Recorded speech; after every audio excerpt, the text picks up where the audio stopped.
لا إله إلا الله محمد رسول الله لا إله إلا الله محمد رسول الله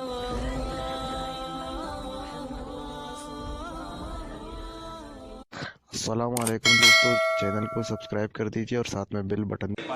حدیث وی خدا دویمه خبره چې په لار کې یو تکلیف د سیس پروتي نه غوړل کې موږ څه کوشش کوو موږ خو زیات کوشش دا کوو چې یاره څومره تکلیف د سیزونه دي چې هغه موږ لارې ته راوباسي. اکثر چې کوم زونو ته لاړ شي خلک وایي د دې خلکو هر څه چې دي نه هغه بېلارې دي او اوبه یې په لاره دي که نه اوبه به یې راویستي د هغې نه به خلکو جامې بېلمازه کېږي داسې پلاستیکونه او داسې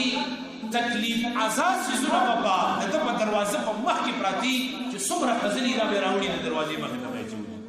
هغه مسلمان دی هغې په یو طرف باندې یو یهودي روان دی یهودي او هغه ګوري چې په لاره کې یوه ګټه پرته ده یا یو تکلیف ده څیز پروت دی نو هغه وایي چې ما ته پته ولګېده مسلمانان ختم شوي دي ښه مسلمانان نشته که مسلمانان وې نو نن به په لاره کې دا ګټه بې ځایه نه وه پرته ځکه دا د مسلمانانو شان ده کله چې د مسلمانانو راج و د مسلمانانو خلافت و نو په لاره کې به چېرته تکلیف دې څیز نه و پروت د پیغمبر صلی الله علیه وسلم چې کوم صحابه کرام وو هغو به په لاره کې داسې څیزونه نه پرېښول